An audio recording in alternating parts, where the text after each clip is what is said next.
And good evening and welcome to City Focus. I'm Marty Olsen, your host, and I'd like to welcome back to the program Coach Tammy Millsaps, the head girls basketball coach at New London High School and defending state champion. So Coach, thanks for taking a little time out to join me on the set tonight. You're welcome. Just came from practice, so I got a little bit of voice left. You know, it's only early in the season, but I tend to lose my voice early every year. I never can figure it out. Well, I'll tell you, you're on the ball all the time. And one thing that I admire about you is my observations is that you coach your team from the opening whistle to the last whistle, no matter what the score is. I mean, you don't take any time off.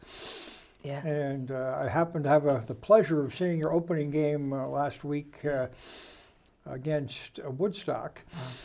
And one thing that impressed me was, I mean, you had a nice lead down the stretch, but I don't know what one of your players did, but with about a minute to go, you pulled one of your starters out and gave her an earful. Yeah. And so she must have done something that needed to be addressed. And that's part of my point is, I mean, with the lead that your team had, I suspect it may have been easy to let that blow by. And you didn't, because there was an opportunity there for you to address something. Absolutely. You know, I've had some awesome mentors in my coaching experience. I've worked for 3 or 4 really good coaches at the collegiate level, and just watching and observing them and how they were successful, I think that's the way you got to do it. You know, Dan Hurley at UConn, watch him coach. He works up a sweat.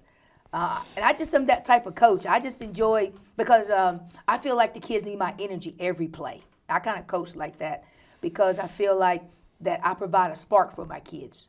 If they see I'm in the game, I'm consistently teaching even on a free throw, like come over here, let's have a conversation. What did you see there?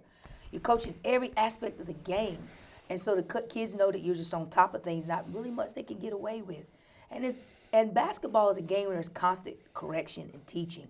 So really there's not much downtime. So, you know, I'm silent when I'm watching film and video of the game, but not during the game. Do the kids watch the video as well, or just you and your coaches? No, we watch it together. I think that's an important part of the game. We watch, for instance, we had 2 scrimmages. Let's take this year. We had 2 scrimmages early on, and we got back on that. We took Monday off. Tuesday we watched a breakdown of the first scrimmage we had on Saturday. And then the next day we came in right after school and watched the film of the second scrimmage. And every game we scout. So every opponent we play, we watch film, we break the film down, see what they're going to do. It's part of the game. It's part of teaching and understanding. Sometimes everybody learns different. So if kids can see it on the screen, they're like, okay, I saw that. This is the play we're going to run. Or this is something I saw the other team in the scout. So they're always going to be prepared. That's the other aspect of having great teams and great programs. You want to make sure you prepare your kids in all aspects. And film is important. So you break down the film. I mean, is it full court type thing when you're with the film, where you can watch all the players at the same time? Yeah. So you're watching one end of the court, obviously the defense and offensive transition. But there are sometimes when we break clips down and we'll say we got a point guard, like we got a young point guard this year who's going to be really talented, but she's got a lot of growing to do. So I'm going to be sitting down with her and just watching a lot of clips of just her. Singling out her. What did you see there? Was the post open? Could you push the ball up quicker in transition? Tell me what you got. You didn't see that girl when you caught the ball and reversed it, could have got a quick 3. So those are all things that you can do. You can watch it as a team. You can also break down film individually, help players get better. Yeah. And one thing too is a big change this year is you've got more players. Last year you went through the season and in the tournament with 7, which was astounding, the success that you achieved, and there was not a very large margin for error with such a small squad, and you were able to bring home the state championship. This year, you've got enough kids to field the JV team, So you get some kids playing ball, and I don't know if that was the JV team that was on the bench, because I was at your opening game last week. So that was you had some kids that I'm assuming were on the JV game, and they were kind of on the bench keeping. And you ran 6 or 7 kids during the course of the game. Yeah. Well, we got a total of 11 kids, 11, 12 kids on varsity. We have 7 kids, another kid's going to join the program this week. 7 kids on JV. What's that? Add that up. So I'm excited about that. I was at the first JV game that we played, Woodstock at home. It's just good to sit there and see the excitement in the gym for parents and friends and staff and colleagues to come watch the kids play, but also exciting for me as a coach to see that we have some growth in the program, that a year or so down the road we could pull some of those freshmen and sophomores up and they'll be comfortable being in the system and understand what it takes to win. Yeah. Well, and, last year you've lost your, I would say, folks would say your best player who's now playing at Sacred Heart.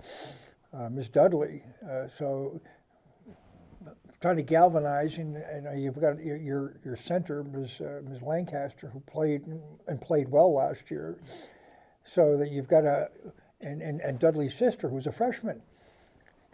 Well, she's a sophomore now. I understand that. Sophomore now. Yeah. She's a sophomore now, but I mean, she was poised as a freshman, Yeah. and that title game last year, she was terrific. Absolutely. So she's stepping right in there. She's struggling a little bit early this year with getting her rhythm offensively, but she did that last year. She's a kid that just needs some extensive time to really develop her offense. She's going to play defense, no doubt. If you watch her play, that's her game. She's going to defend. She's going to go after loose balls. She's going to snatch rebounds. She's going to run the floor, but she has to get in the flow of her offense. But defense is hard work. I mean, it is, but she loves to play it. Sometimes that's the hardest part of the game. You convince everybody to play offense. Catch and shoot, get to the basket, score points. But sometimes the hardest part is get kids to convince the kids is to play defense. But Nyara loves to play defense. And our team in general loves to play defense because that's the expectation of our program. I'm a coach that emphasizes defense first, offense second. I believe that our defense would turn into offense if we play the way we want to play. Yeah, well, and again, I was unable to get to the game up at the casino it was on Monday night, correct? Yes, sir. You played the E.O. Smith. Now, they were defending state champ as well? Mm-hmm. Were they in a class above or below you? I don't recall. They're in double L now. They were in L last year, but they're going to be in double L this year. Yeah. And what level are you guys playing at? We're in double L. You're in double L. They moved us from double M to double L. So I'm different. I'm a little different than most people. I've got when the divisions came out, I got a few texts and phone calls. I couldn't believe they moved you to double L. I'm a little bit different. Look, I just want to play the best. I want to play. If double L is considered the best and they put us in double L, let's lace them up and play. I want to play the best teams. I think a little bit different. Some coaches want to sugarcoat their schedule, want to play easy teams, want to get in a division where they think they can beat people. I just want to play the best. Well, when you play the best, when you get into the state tournament, you're getting yourself, your squad prepared for the best competition. Yeah. What to expect at that level. Absolutely, yeah. Especially when you get into the semis and finals, you're getting the best competition at that level. Yeah. Well, that's what this part of the year is about. It's about playing the teams that are going to push you to your limit, that are going to put you in tough situations. Just like we're in a tough situation on Monday night. We were up 11 points 4 minutes to go in the game, and E.O. Smith just worked their way back in the game, and we had to fight just to hold the lead and keep the score and win the game. But that was the second game of the season. Those are the games that make teams, that make tough teams down the road. Tough teams are not made by coming in and blowing somebody out 25 points. Tough teams are made by having to figure it out. You're up 11 for 4 minutes, and now you got a shot clock. You can't hold the ball, so you got to run your offense, get a good shot, box, rebound, get down the court, defend on the other end, make sure you don't shoot the three, box out. All those things come into strategy. The strategy of the game is what helps you win playoff games down the road, and that's all I'm about. Put me in them tight games, up by 11, and we turn the ball over, and we got to figure it out. I'd rather be in those games any day than be in a 25-point blowout. Yeah. Now, what you mentioned the shot clock. That was something that I was surprised. I wasn't expecting that because Connecticut had not had a shot clock. What other rule changes besides the shot clock, or is that kind of the biggie that has been implemented for this season? Well, the other biggie obviously is the shot clock. The second big change is now, it used to be your teams would shoot 1-and-1 at 17 fouls. Yep. It has now changed. Your team will now shoot 5 at the 5th foul. Your team will shoot 2 shots. Now, is that in the quarter or for the half? One or the other. I can't remember. The collegiate experience. I believe it's the quarter. I'm not sure. It's one of the two. It's either shooting 2 at the quarter or shooting 2 in the first half. You understand what I'm saying? Or the second half. Yeah. That's a big adjustment. That makes a big difference in a game. So there's no more 1-and-1 then? No more 1-and-1s. No, sir. Yeah. So I as a fan, I like that because it incentivizes you to make your free throws. Because if you miss that number 1, you didn't get number 2, and that can make or break your game. Yeah, there's a lot that change is going to be significant. That I think the shot clock makes a somewhat of a change. Depends on the type of team you are. We're an up-tempo team. We're up-tempo on offense. We're up-tempo. We're going to press you, try to get you to turn it over on defense. So we're trying to rush you. I'm not sure the shot clock makes a big difference for my team. But what does make a difference is we get into that line shooting 2 shots at 5 team fouls. Yeah. That makes a difference. That makes a big difference. Yeah. Now, you've got some new players, and it's a young squad, isn't it? You've got a lot of underclassmen. You're not senior-laden, are you? We got 1 senior.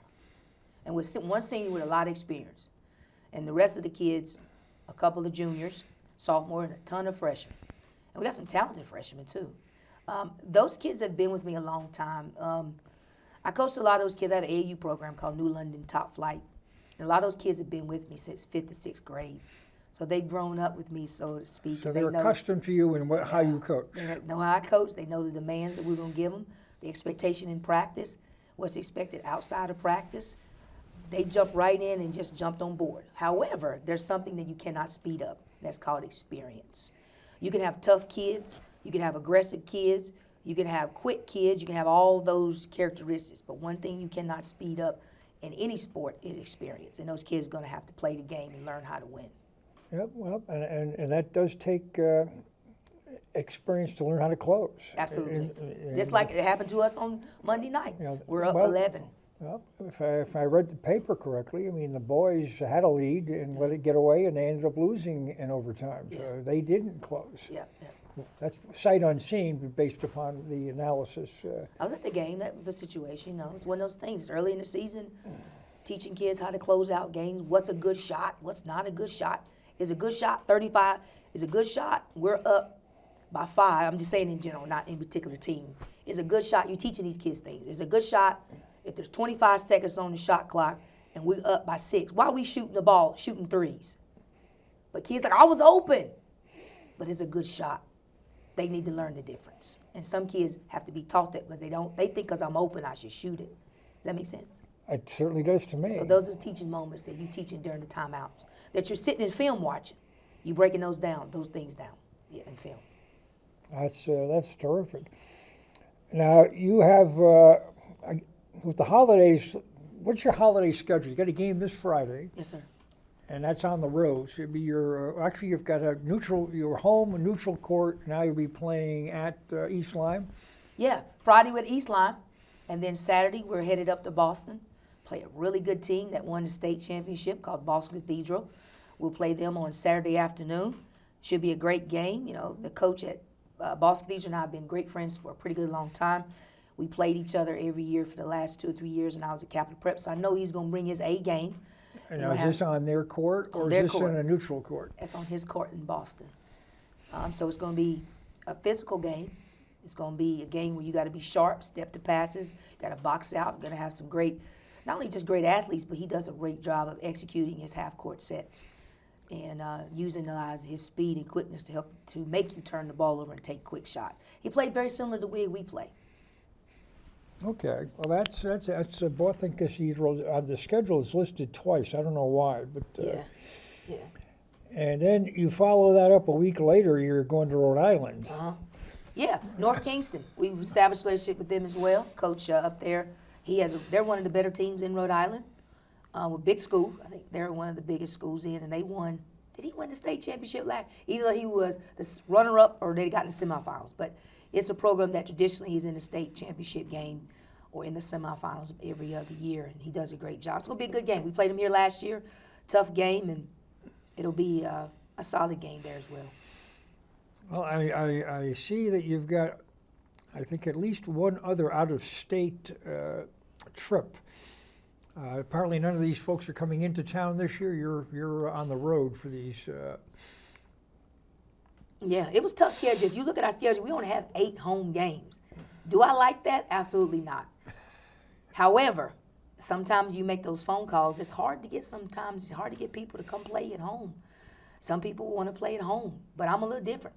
I love to play on the road. You know why? Because when you get in the semifinals and the quarterfinals of the state playoffs, you're playing in the unknown territory. You're playing in the gym when rims are not familiar to you.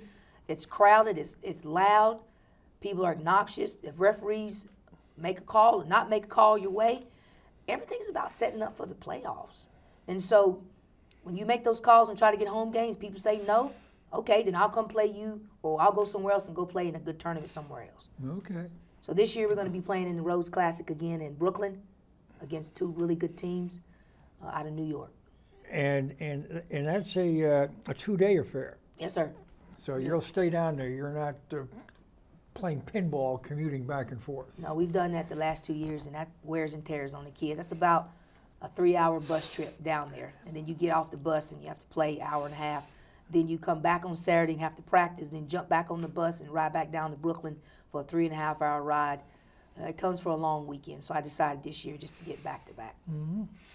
Well, that's terrific, and if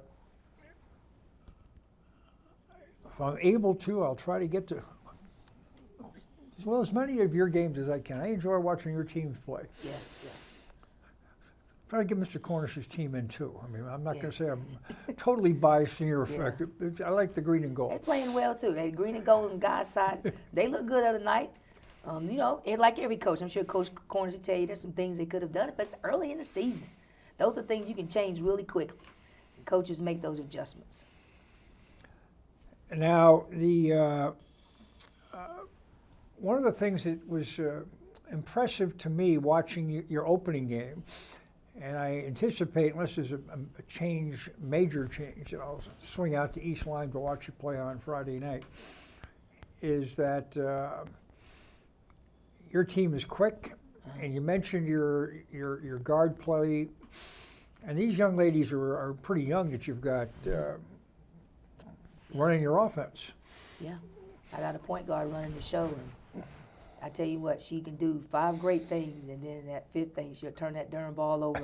Drives me nuts, but it's a learning curve. I have to understand that she is going to have, because as I told the players in practice, you got to realize the point guard has the ball in their hands, probably 70% of the game. So they're going to have the ball in their hand to make a lot of decisions. And sometimes as a freshman, it's not always going to be the best decision. Maybe she didn't see you open on the 3. Maybe she drove and could have kicked it early and she didn't get it to you. But it's not from a lack of her not wanting to do the right thing. It's making the right decisions and distributing the ball at the correct time. And those are things that she's going to learn. And she wants to learn. Jalise, if you saw her, she's all about, 5'1"? 5'1" on a good day with some heels in her shoes. But she's a tough kid, tough kid, tough physical kid. When I say tough, not only physically and how she plays, but she's tough mentally. Yep. And when you got a tough kid who's mentally, they can go places. You can teach them, and you can really help them grow their game. Yeah. Well, that was evident also with the Miss Dudley. She's a scrapper, very aggressive and physical, and again, they're fun to watch. Very such so. We just got to take. Now look at it as a fan. You're the coach. You have a different perspective. I'm looking at No. Your perspective is the same as mine. You saying the same thing because that's what we emphasize in practice. If you don't play defense, it's going to be really hard for you to stay on the floor. That's the bottom line. You have to defend because at the end of the day, you might walk in the gym and just be your off day. You can't make a layup. You throw on the other side of the backboard. You shoot the 3 and hits the front of the rim or the back of the rim. I can't control that. But what I can control is my energy, effort, enthusiasm, and discipline on the defensive end of the floor. And that's what we emphasize. Yeah. And I, again, was duly impressed with Serenity Lancaster, especially with her defensive presence the other night. Just her mere presence was altering the play of Woodstock. They were not very effective underneath, whether she blocked shots or not. Just being there and putting her arm up and strong rebounding, and she didn't score a lot of baskets that night. I mean, I think she had more of her points on the free throw line. Yeah. But other kids were picking up the slack on the offensive end. Well, the other day you missed it, Mr. Olsen. You're going to go back and watch the film. Let me tell you a play that Trinity had that was amazing.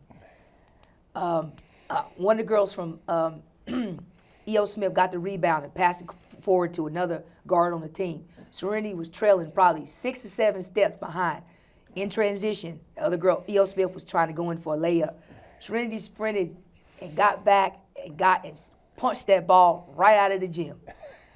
And that's the type of stuff that she does well. You know, she just has a knack for blocking shots without fouling. Now, sometimes the refs will get her in a game or two where she said, oh, she hit her on the wrist or she hit her somewhere on her arm. But she go back and watch that film if you get a chance. She chased that kid down 6 or 7 steps and punched that shot out of the gym. It was pretty cool to watch. Yeah. Well, that was something, too. Again, the reference point is singular at this point. If we have you back in between now and the end of the season, we'll have more points. But the Dudley girl, toward the end of the game, picked up, I think, her 4th foul. You only get 5 fouls, correct? Yes, sir. And you left her in the game. And that was something that last year with your small squad, you often would leave players in with other coaches with a larger bench maybe would have substituted. And I think that shows a little bit of moxie on your part, that you're showing these kids that we want you to play, and I don't get the impression you're asking them to let up. You want them to continue to push hard and do all the things that they're doing. And if they hit that 5th foul, so be, but don't back off.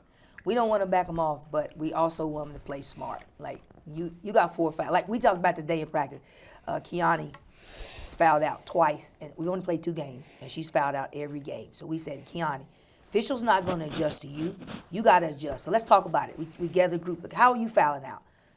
And I said, I watched the film. You tell me how you think you're fouling out. She said, Coach, I'm coming over people's back trying to get the rebound. Okay, because the official sees that, foul, right? Second one, drive down the lane and you sprint over to help on a penetration. You reach your hand and hit the, that's obvious stuff, right? Yeah. So those are the things that we try to tell the kids. We want you to be physical, but be smart in how you play. But as far as where we are in our rotation, we got a couple kids banged up. We got a couple kids who've had some mild concussions. That one of them started back practice today, and the other one just not quite there. And once we get them back in the rotation, they're going to help us a lot. Yeah, one of the kids I know I don't know her, but I know her father, who's also a coach. Yeah. So she's been a little banged up, and she tried to step into practice today. Some concussions are no joke. When I've been around this thing long enough, when I hear the word concussion, go stand over there. It's nothing you could play with because I've seen serious things happen. Well, and that's not good. And we're more aware of these issues today than we were years or decades ago. And, I know as a coach, I'm sure, are getting trained in that as well. So that and there are rules and regs as far as protocols. Yeah. Or to protect the kids. Absolutely, I follow the rules, but I just use common sense sometimes, Mr. If a kid hit their head, go sit down. Kid hit their head, go to the emergency room, get checked out. That's the way I'm at this point now. Mm-hmm. Yeah. Now, what are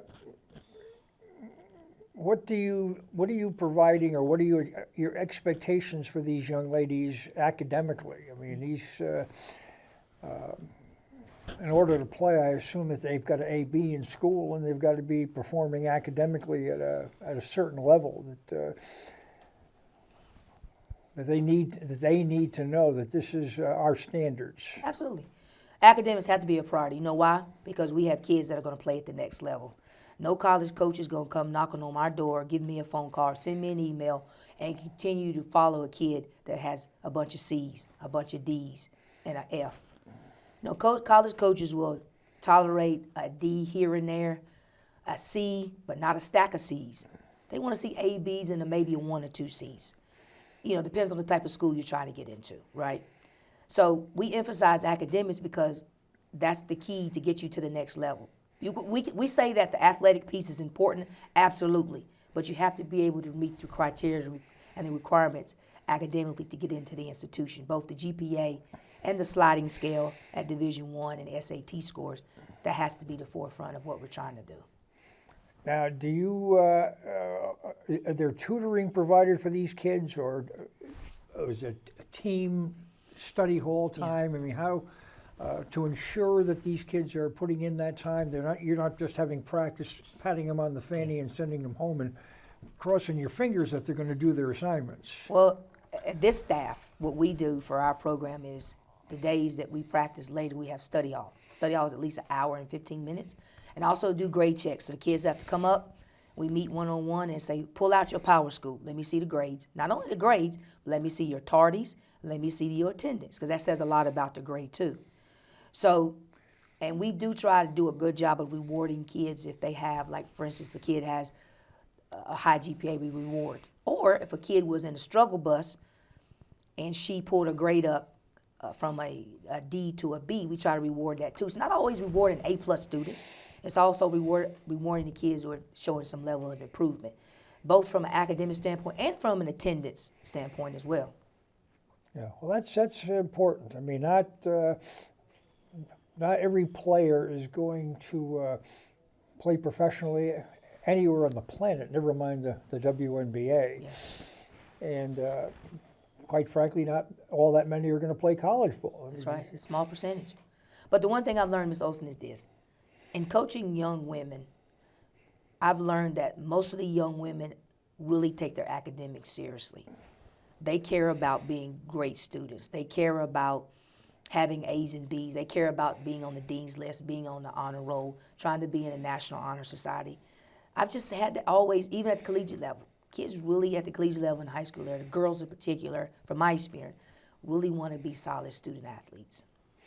Well, that's important. Yeah. That's important, and I think that's you know, the point you made just a moment ago regarding the college coaches want these student athletes to be just that, student athletes. I mean, you can't just be a star player.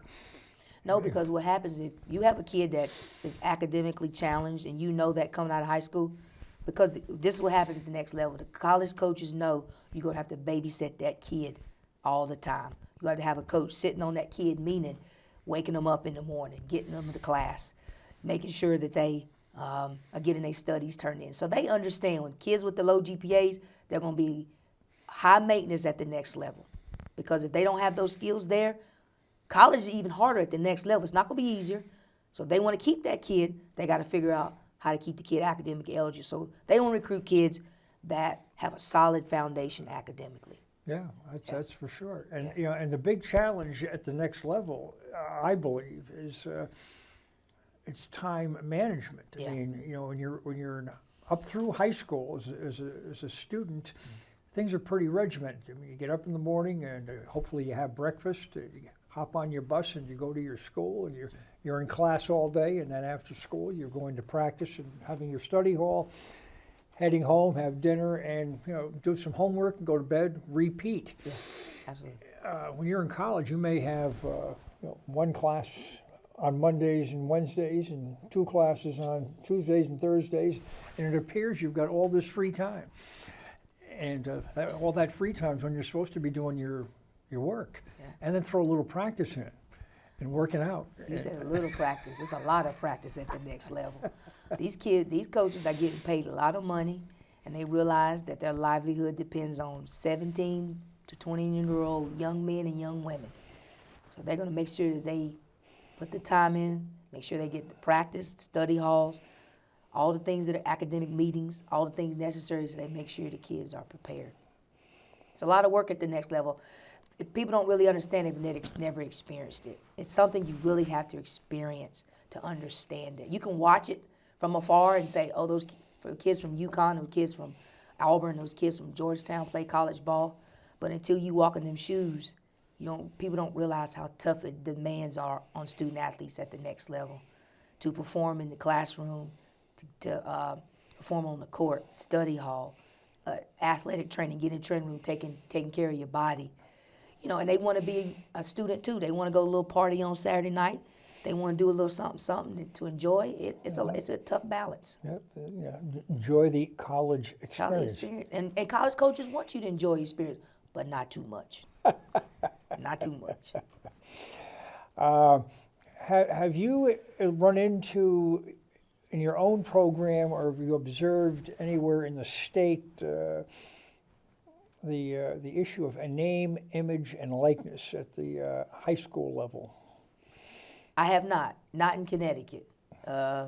Obviously, you hear about the name, image, likeness of some athletes at the professional level, at the collegiate level, with some girls like Angel Reese at LSU. You hear about Bronny James at USC.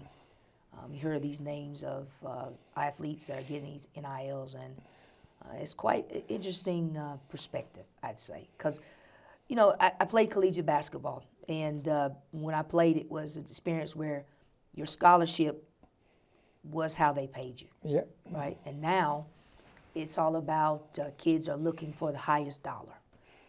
I'm coming to your school if you can give me the highest NIL deal.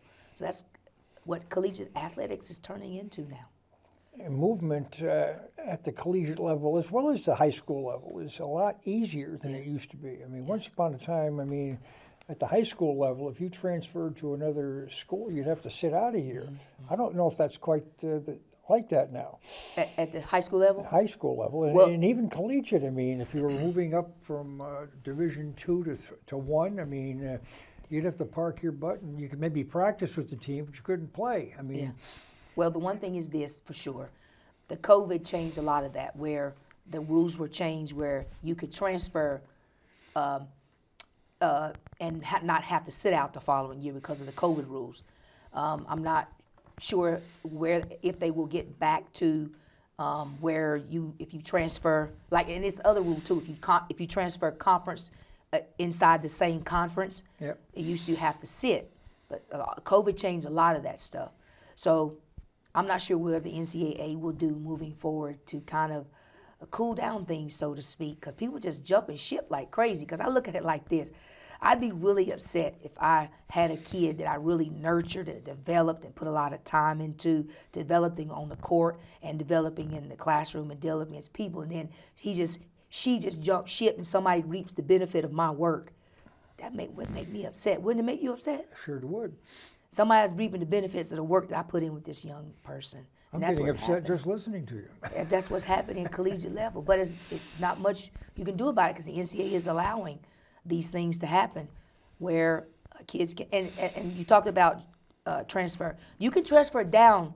It used to be you could transfer down and have no penalty. For instance, if I wanted to go Division I, if I was at Sacred Heart and wanted to transfer to Southern Connecticut, I could do it and have no penalty. If I was at if I was at Southern Connecticut and wanted to transfer to Mitchell, there was no penalty. If you transferred down, there was no penalty. But now this whole graduate program now where kids they get their degree in 4 years and then they want to go somewhere else to do their grad year. Play a fifth year. Play that fifth year, and they go in some program and they are in that program for 1 year as a grad student to get their master's degree. I think that's a positive thing. But just jumping ship to ship, some kids have been at 2 or 3 schools in the last, in 4 years, they've been to 2 or 3 schools in 4 years. Is that really positive for the NCAA? I don't think so. Yeah. I think it was roughly a year ago or so. I had Mike DeMauro from the Day Paper sitting where you are regarding the name, image, likeness. And he had recently written about it filtering down to the high school level, which was a concern that he expressed at that time. That's why I brought it up. Here is it. Are you seeing it where, is it, and the impact it may have on your team, especially if you've got a real star player that maybe is in demand for that type of benefit, and how that may wear with the other teen players that may not be receiving that kind of stuff? And does the kid kind of get a bit of a fat head where they're, I'm getting this, and other people think that I'm pretty special? I haven't seen it in Connecticut, but it's happening. It's happening across the country where where you're not necessarily at the high school level yet that I've heard of, but definitely Certainly at the college collegiate level, the NIL deals are off the chain. Yeah, we studied that in one of my sports and entertainment class of athletes that had NIL deals. And the highest ones are obviously, it's really about the popular athletes. It's also the popular athletes who are extremely talented are the ones who are getting the NIL deals. So you're suggesting perhaps it's not the left tackle on the football team? No, sir. No, sir. It is not. It's like, okay, you take the situation with Angel Reese, right? You know who that is? Yeah. The young lady that played at LSU that won the national championship. She's volatile.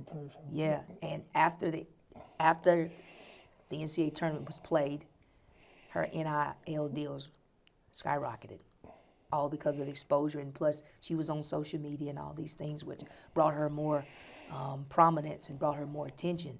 It's all about the type of attention you get is who these companies are willing to give money to as well. One thing that I've noticed, and I'd like to give you kudos for, you've retained on your coaching staff Jada Lucas, who played here in London, and she's come back to the school and wants to be a part of the program. And I mean, she's a young woman, and she played at Hartford. And I just think it's good that you're giving her an opportunity to spread her wings a little bit and learn how to coach. Well, she coached her first game the other night. It was a tough game. And even though they did not get the win, we had a conversation after the game. I said, welcome to coaching. This is the way it is. You got to learn how to coach. And you can sit beside a head coach and be an assistant and think that you can figure out how to be a really solid coach, but no. You got to be in that seat and make decisions during the game and learn how to be a good, solid coach. And that's where she is. Last year didn't have that problem because we didn't have a JV team. But this year she'll have the opportunity to coach and learn and develop and make mistakes and not just make mistakes, but also do the great things in coaching and learn how to strategize late game, who she should sub and all those things. Yeah. Well, I applaud that you're giving her that opportunity to do that and to learn. And she's young. She's in her 20s. Yeah. She's not a veteran here. She's learning on the job. She is. She's doing a solid job. She's doing a good job. And the kids respect her. She's a New London alum, and I think that goes a long way. We're all known in the community, and she's a little on the low-key side. So what I mean by that is she's a little bit more low-key. And I think sometimes you need that on your staff. Somebody, I know I'm high energy, passion, and we need somebody who's sometimes a little low-key sometimes. Mm-hmm. Yeah. Now, in between games, you're practicing on a daily basis, I would think. Is that correct? Absolutely. How do you share time with the boys basketball team? And I don't know if there's any other athletics or after-school programs that require the gym. I mean, when you have it, do you have it, or is it broken up into pieces where different groups are using different parts of the space? Well, Mr. Olsen, we got one gym at New London High School. I'm aware of that. And we have to share. So what that means is when you're on the court, you get your space time. You have your full court. And our JV team will practice on one of the side courts. But sometimes we're in there with another team. Fencing practices after school, and they put down what's those things, sliders. Yep. And they're on the other side of the gym. And it's just the way it is. It doesn't disturb me. It's just the nature of where we are as a school, understanding we have to share space. But we get our time. We get our 2 hours of practice, and sometimes we rotate with the boys. We go early, and then they go late each week, so it's a rotating schedule. Mm-hmm. And do you practice internally with just your players, or do you have your team practice with the boys, or are the boys allowed to practice against your players? Not just you, but I mean, is it CAC rules? They can practice. I did it at my former school. I think that makes our players better. When you can, because we know it's just genetics, and guys are built different than the ladies, and they are typically physical, fast, explosive, and to a certain extent, and you need that in your game. It only makes you better. You have to react and think quicker on your feet when you're playing the game. So right now we don't have as many guys as we'd like to, but we kind of, at times we'll ask the freshman team or some of the JV boys to come practice with us, but then we really will get some of those guys when their season is over. Okay. When the freshman season is over and the JV, we usually typically have 5 or 6 guys that'll practice with us consistently, and that helps a lot. It's a good solid month we get with them, and that goes a long way. Yeah, I mean, a number of years ago, talking with another coach, I mean, is to get the young men to recognize that they're not there to beat the girls. They're there to you're a practice player. You're not there to run up scores. Mm-hmm. Yeah, that's a hard thing to Vince, because the kids see each other in the hallway every day. I understand, but Yeah. but there got to be a little bit element of maturity there, that these kids know why they're there.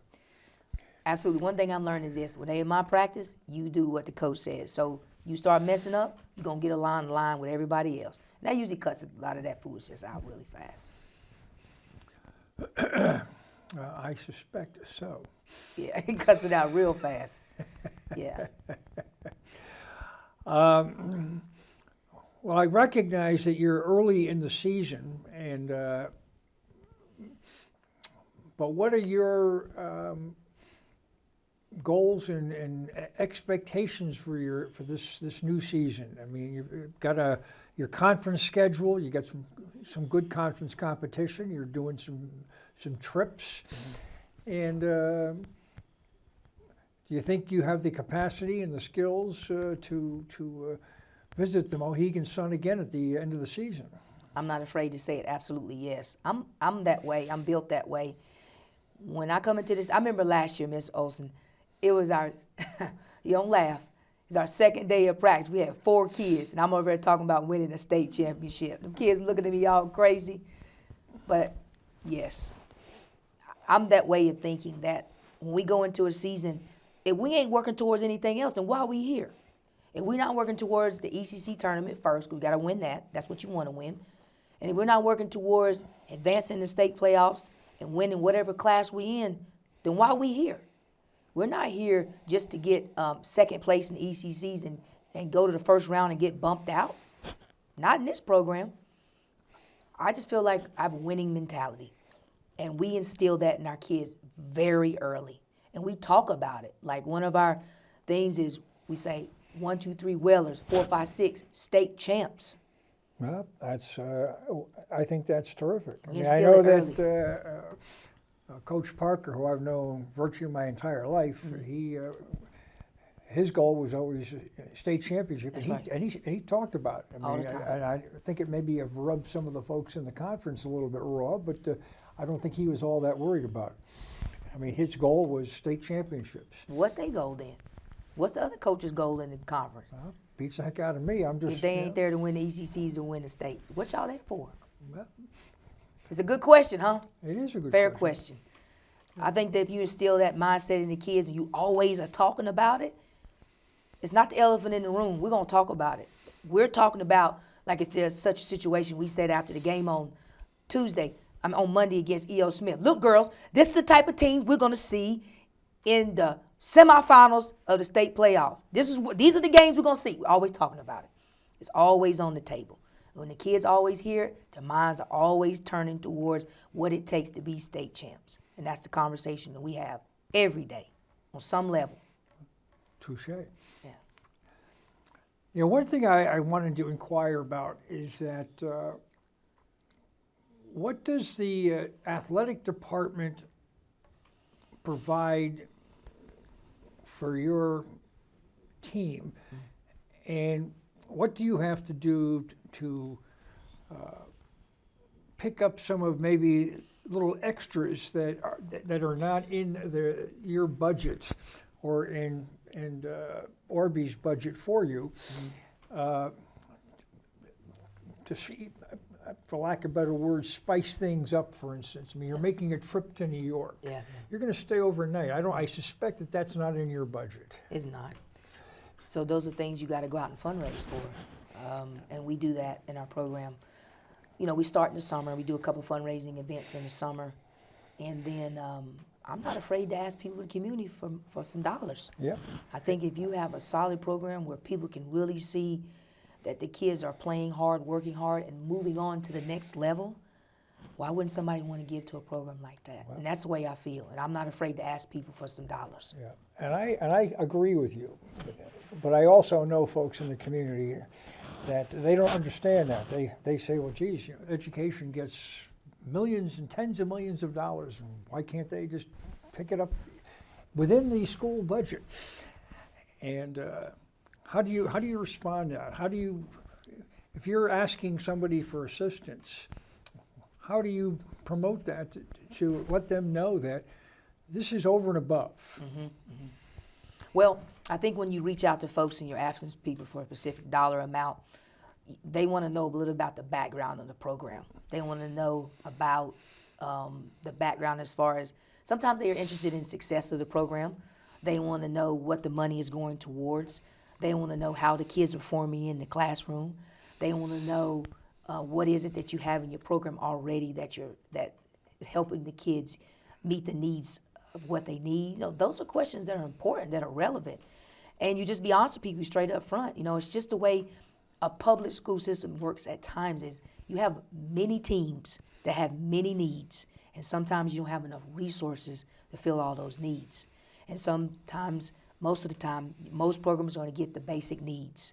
But also I do believe that when you have programs or a program that is exceptional, is doing things on the state level and sometimes on a regional level, I think that those type of programs should have resources extended as well. Yeah. If they're going out of state or going places and playing teams where they're getting exposure for players, college coaches are coming, giving kids opportunities for scholarships, I think those things have to be funded. The community has to find a way to support those types of needs. Yep. And I concur. Mm-hmm. I do. And we'll do it within my abilities to assist you. And I have tried with the other programs as well within the Northern High. But we're not standing around with our hands out. I think what's important is you got to work for yourself. I think it's important that you can ask for help. But if people ask you, well, what are you doing for your program? You got to be able to tell them something. Yep. We're fundraising here. We're doing this here. We've done this here. You got to be able to do something for yourself as opposed to just standing around always asking and not doing anything for yourself. Yeah. Well, I applaud your methodology. I think that's the difference in today's time. I think if you look as you've been stating the entire program, I mean, we're a very competitive environment, yeah. and the playing field from town to town is not always level. That's right. There are some communities that are much more affluent than others.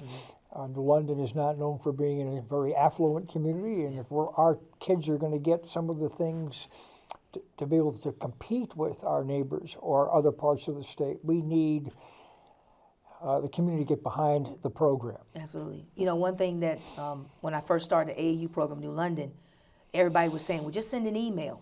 I think a little bit different. To me, I think foot traffic is important. Getting in your car, driving over to this restaurant, getting out of the car and saying, walking in the door and say, is the manager here? Introducing yourself. I'm such and such. I'm Coach Millsaps, head coach at New London Top Flyer, New London, and we're looking to try to get some dollars for our program.